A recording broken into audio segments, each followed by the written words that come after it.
Mary, thank you for speaking, and the Mayor David Bronson and Major General Fleur, I really appreciate all you do, and Adjutant General Sachs, and the tribal leaders and stewards of these sacred lands, and all service members and families at Joint Base Elmendorf Richardson and distinguished guests.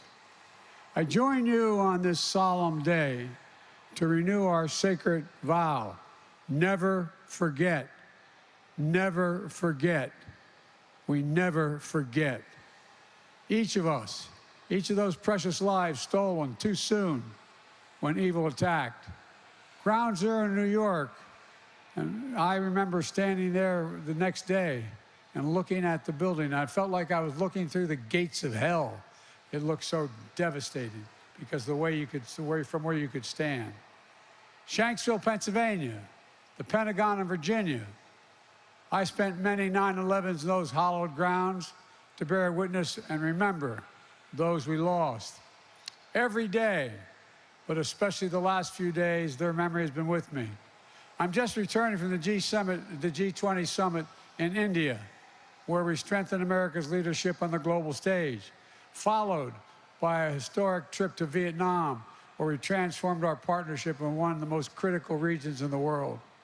These trips are an essential part of how we're going to ensure the United States is flanked by the broadest array of allies and partners who will stand with us and deter any threat to our security. To build a world that is safer for all of our children, something that today of all days we're reminded of is not a given. Because through this military base is located on Ground Zero, we know the distance did not dull or diminish the pain we felt all across the nation of September 11th. Because we know that on this day 22 years ago from this base, we're scrambled in high alert to escort planes through the airspace. Alaskan communities opened their doors to stranded passengers.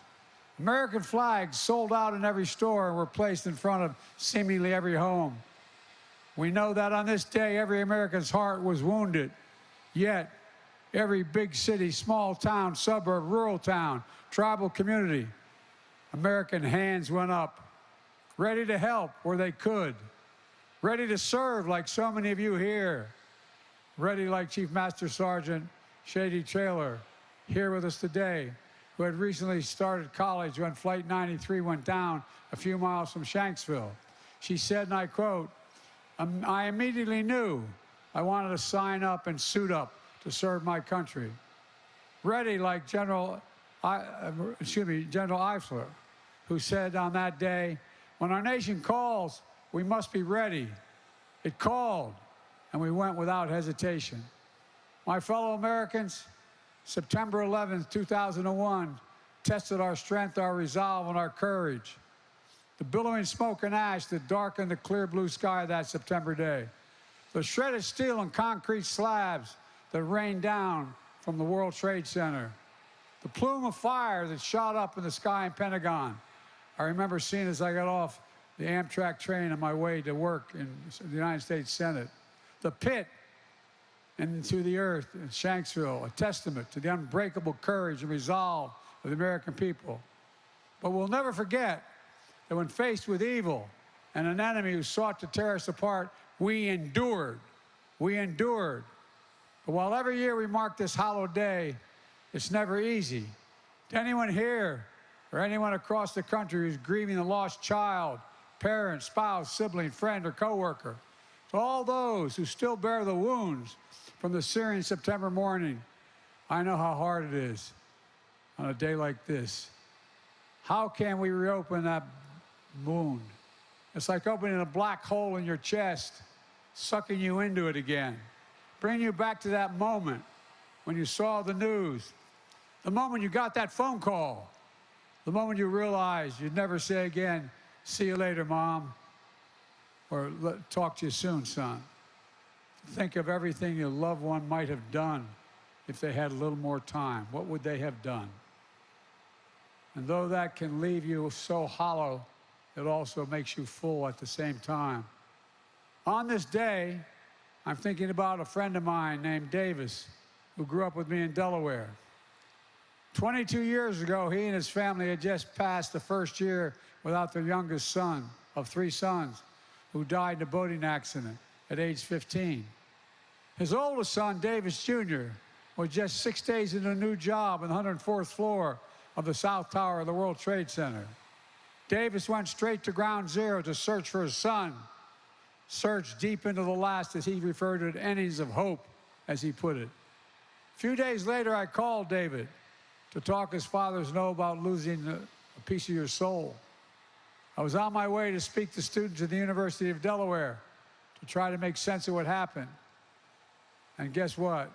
Having lost 2 sons within a year, Davis told me, "Just tell them, Joe, don't be afraid. Don't be afraid." The terrorists stole 2,977 souls that day. 2,977 souls, forever rolling the future of so many families and the story of our nation. But those terrorists could not touch what no force, no enemy, no day ever could, and that is the soul of America. What's the soul of America? It's the breath, the life, the essence of who we are. The soul is what makes us us. The soul of America is based on a sacred proposition that we're all created equal, endowed by our Creator with certain inalienable rights: life, liberty, the pursuit of happiness. We haven't always lived up to it, but we've never walked away from that proposition either. The soul of America is the fortitude we found in the fear of that terrible September day, the purpose we found in our pain, the light we found in our darkest hour, an hour when terrorists believed they could bring us to our knees, bend our will, break our resolve. But they were wrong. They were dead wrong. In the crucible of 9/11 and the days and months that followed, we saw the stuff America's made of. Firefighters and police officers and other first responders running into an inferno of jet fuel debris at ground zero, breathing in toxins and ash that would damage their own health, but still refusing to stop for months. Civilians and service members of the Pentagon rushing into the fiery breach again and again and again to rescue their colleagues in the Pentagon. The Patriot passengers on Flight 93, think of this, who did not know the horror that awaited them, but they confronted the unimaginable, fear and terror, with absolute courage. It's astonishing. The poet Maya Angelou wrote, "History, despite its wrenching pain, cannot be unlived. But if we faced it with courage, we need not live it again." My mother had it put it a different way. My mother was a 5'2" little Irish lady who had a backbone like a ramrod. She used to say, and I mean this sincerely, "Courage lies in every heart, and the expectation is that one day it will be summoned." On September 11th, it was summoned at 9:57 a.m. It was summoned, and 40 incredible women and men in Shanksville answered the call. Civilians, they gave their lives, and in doing so, they gave life to their country. We saw that courage at ground zero in the Pentagon, and we saw it in so many other ways. These are heroes, like the faith community leaders all across the country, who pushed back against the fear and hate they saw directed at Muslim Americans and Middle Eastern Americans of South Asian descent. Heroes like all of you, the brave women and men of the armed forces who never faltered, you never failed to defend our nation, our people, and our values in times of trial.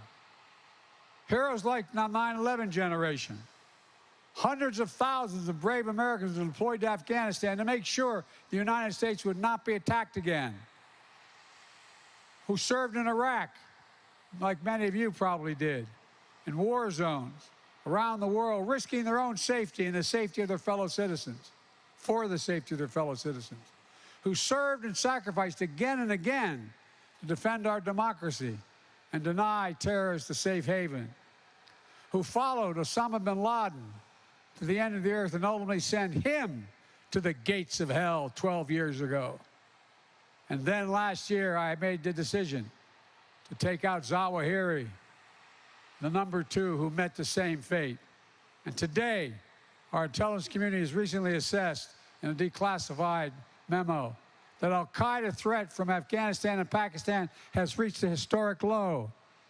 Though all this has changed over the last 22 years, the resolve of the American people has proved we never bow, we never bend, we never yield. Our longest war is over, but our commitment to preventing another attack on the United States and our people and our allies will never, never rest. Never. Terrorism, including political and ideological violence, is the opposite of all we stand for as a nation that settles our differences peacefully under a rule of law. We're going to continue to track terrorist threats in all forms, wherever it may be. We're going to continue to disrupt terrorist activity wherever we may find it.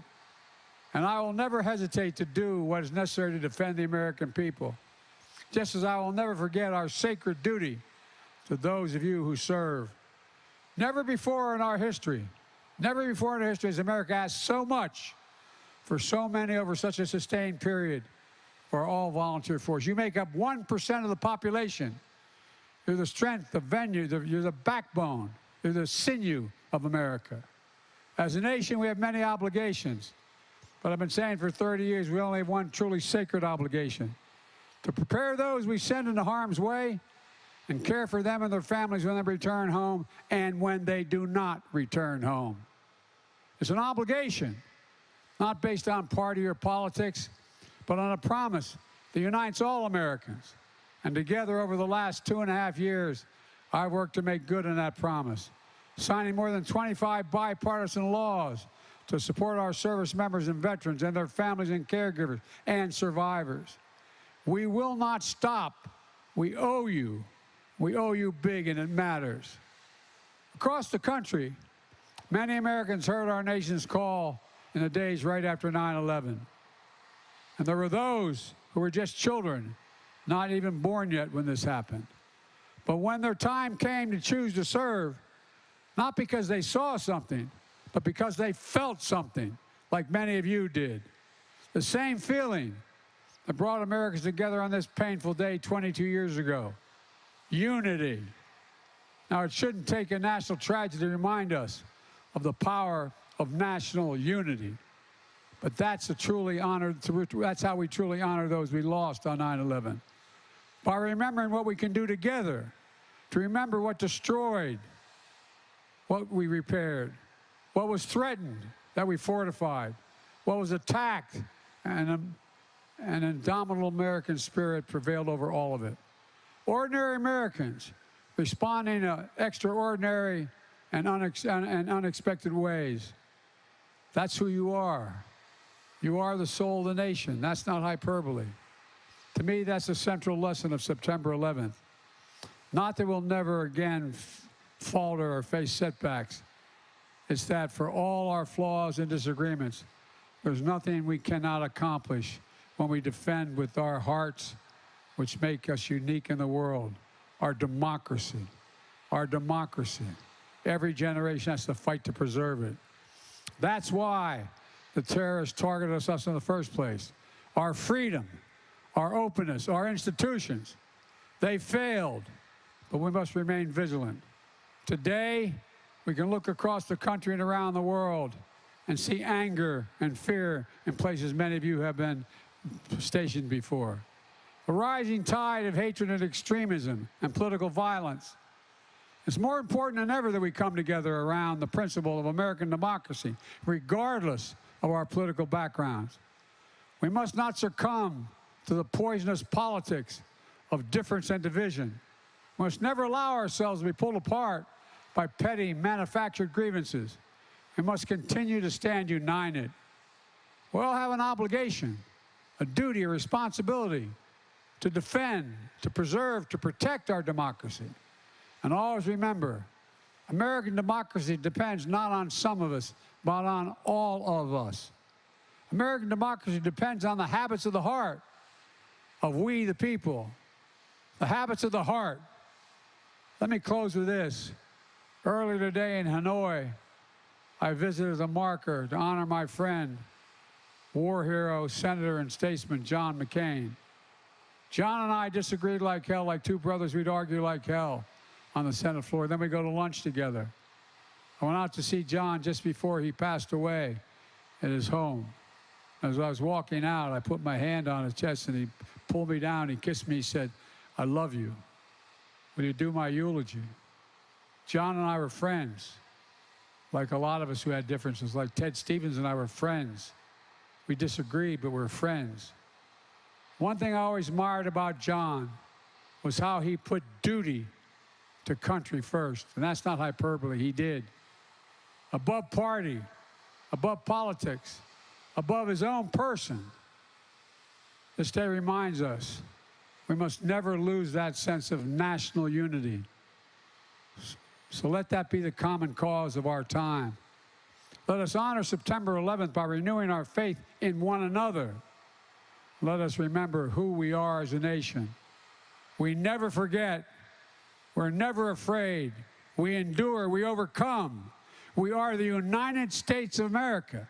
And there is nothing, literally, historically, nothing has been beyond our capacity when we set our mind to it together. Oh, God bless you all. May God protect our troops. Thank you.